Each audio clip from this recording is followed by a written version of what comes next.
आज हम करने वाले हैं 10 पैनल वाली फ्लेयर्ड कुर्ती की कटिंग और स्टिचिंग। तो चलिए वीडियो को स्टार्ट करते हैं। तो ये मेरे पास 2.25 मीटर कपड़ा है और ये इसका ट्राउज़र का कपड़ा, तो ये भी 2.25 मीटर कपड़ा है, यानी कि मेरे पास ये 4.5 मीटर कपड़ा है टोटल। और यहाँ इसके 5 पैनल तो आगे की साइड में आने वाले हैं और 5 पैनल ही बैक साइड में आएंगे। तो हम इसकी कटिंग और स्टिचिंग करेंगे। तो चलिए वीडियो को स्टार्ट करते हैं। तो यहाँ मैंने कपड़े को 4 लेयर में फोल्ड करके रखा है। तो यहाँ ये इसकी ओपन साइड है इधर की साइड, और जिधर मेरी साइड है उधर से इसकी बंद वाली साइड है। और अब इसकी टोटल चौड़ाई 4 फोल्ड में 21 इंच है। तो और लेंथ है इसकी 43 इंच टोटल। तो अब यहाँ 3.5 इंच पर मार्क करेंगे इधर कॉर्नर पर, और नीचे 15 इंच पर मार्क करेंगे। और अब यहाँ सीधी सी लाइन लगा लेंगे इस तरह से। अब नीचे की साइड 8 इंच पर मार्क करेंगे, और अब इस वाले कोने से रखते हुए वहां तक तिरछी सी लाइन लगा लेंगे इस तरह से। अब नीचे की साइड फिर से हमें 3.5 इंच पर मार्क करना है,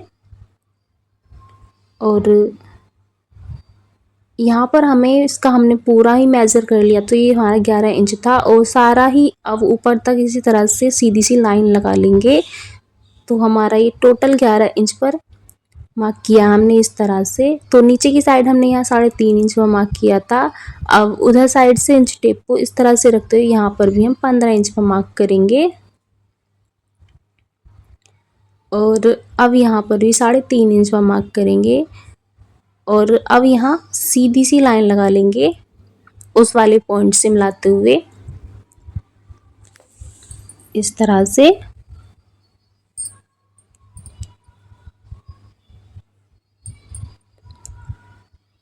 अब यहाँ से इंच टेप को रखते हुए और वहां तक इस तरह से लाइन लगा लेंगे तिरछी सी।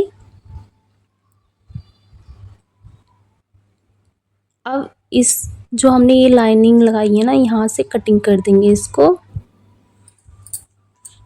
ये अभी आपको देखने में बहुत ज़्यादा मुश्किल लग रहा होगा, लेकिन 1 से 2 बार अगर आपने इस वीडियो को ध्यान से देख लिया तो बहुत ही इजीली आप इसको कटिंग कर पाएंगे।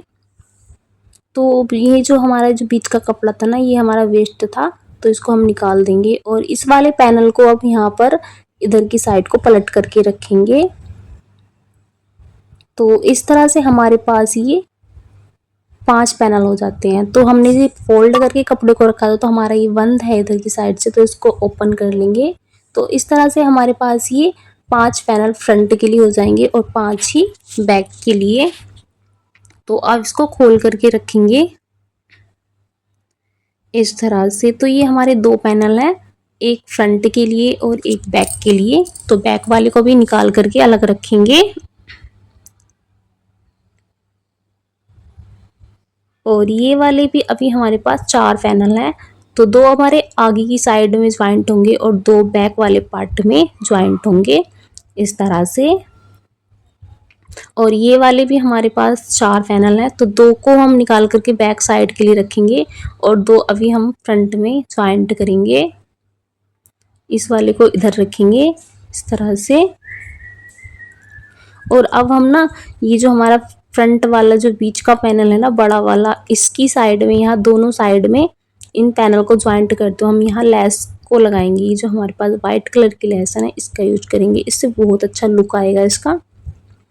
तो यहाँ अब सभी पैनल्स को स्टिच करके देखिए मैंने तैयार कर लिया है, सभी को ज्वाइंट कर लिया है इस तरह से। और अब बैक वाले को मैंने इसी तरह से तैयार कर लिया है। तो यहाँ सेंटर से इसको फोल्ड करेंगे और बैक वाले पार्ट को भी इसी तरह से फोल्ड करके इसके ऊपर रखेंगे। और अब फिटिंग की मार्किंग करते हुए अपनी और इसकी कटिंग करेंगे। तो फिटिंग के लिए मैंने 7 इंच पर यहाँ शोल्डर रखे हैं और 7 इंच पर ही आर्म होल। और यहाँ अंदर को 1/2 इंच करते हुए फ्रंट वाले आर्म होल की गोलाई दी, और 1 इंच एक्स्ट्रा करते हुए बैक वाले आर्म होल की गोलाई दी। अब ऊपर से इंच टेप को रखते हुए यहाँ फिटिंग यानी कि कमर का निशान लगाएंगे। तो ये 14 इंच पर मैंने कमर का निशान लगाया है, और कमर की फिटिंग यहाँ 8.5 इंच पर लगाई है और 9 इंच पर मैंने चेस्ट के लिए रखा था। और नीचे की साइड से 2.5 इंच पर हमने यहाँ इंच टेप को रखा और इस तरह से हल्की सी गोलाई दी। और अब इस वाले कॉर्नर से इंच टेप को उधर की कॉर्नर से मिलाते हुए यहाँ पर तिरछी सी लाइन लगा लेंगे। तो इस तरह से हमारी मार्किंग हो गई। अब हम इसकी कटिंग कर देंगे।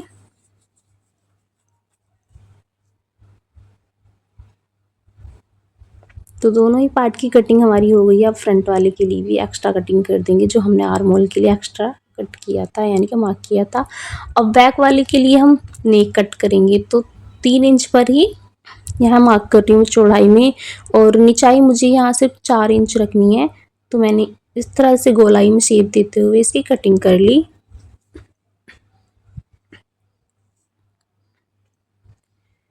तो बैक वाले की तो कटिंग हो गई है। अब हम स्लिप की कटिंग करेंगे। तो स्लिप को मैं यहाँ 18 इंच पर रख रही हूँ लेंथ में, और 9 इंच पर मैंने कपड़े को यहाँ 4 फोल्ड में रखा हुआ है, और 3 इंच नीचे को करते हुए यहाँ पर मार्क किया। और चौड़ाई में नीचे की साइड में मैंने यहाँ 5.5 इंच रखा, और इस तरह से तिरछी सी मार्किंग करते हुए इसकी कटिंग कर देंगे। तो स्लिप की कटिंग हो गई। अब हम जो हमारा फ्रंट वाला पार्ट था उसके नेक की कटिंग कर देंगे। तो कटिंग करने के बाद इस तरह से यहाँ पर मैंने और एक पट्टी कट कर ली थी और इस तरह से रखते हुए यहाँ पर ज्वाइंट कर लिया। तो बैक वाला पार्ट मैंने इस तरह से रेडी किया, और फ्रंट वाले पार्ट को मैंने थोड़ा लेसेस वगैरह लगा करके डिज़ाइनिंग दी थी। और अब इसकी एक तरह से रखते हुए ना सीधी साइड अंदर की तरह साइड को रखते हुए शोल्डर अटैच कर लिए। अब दोनों साइड हम स्लिप को ज्वाइंट करेंगे। तो इस तरह से हमने दोनों साइडों से ये स्लिप को अटैच कर लिया है। अब अपनी कुर्ती को कुछ इस तरह से रखेंगे सेट करते हुए, और ऊपर से लेकर नीचे तक हम यहाँ पर फिटिंग वाली सिलाई लगा लेंगे।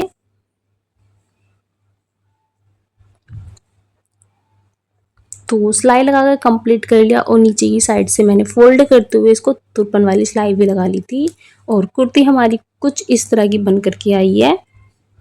तो आई होप आपको इसकी कटिंग और स्टिचिंग समझ में आ गई होगी। अगर आपको इससे रिलेटेड कोई भी दिक्कत आए तो आप मुझे कमेंट करके पूछ सकते हो। मैं अपने चैनल पर स्टिचिंग से रिलेटेड वीडियोस डालती रहती हूँ। तो वीडियो पसंद आई तो वीडियो को लाइक कर दीजिएगा, और स्टिचिंग से रिलेटेड वीडियोस देखने के लिए मेरे चैनल को फॉलो कीजिएगा। मिलती हूँ आपसे नेक्स्ट वीडियो में, तब तक के लिए बाय बाय।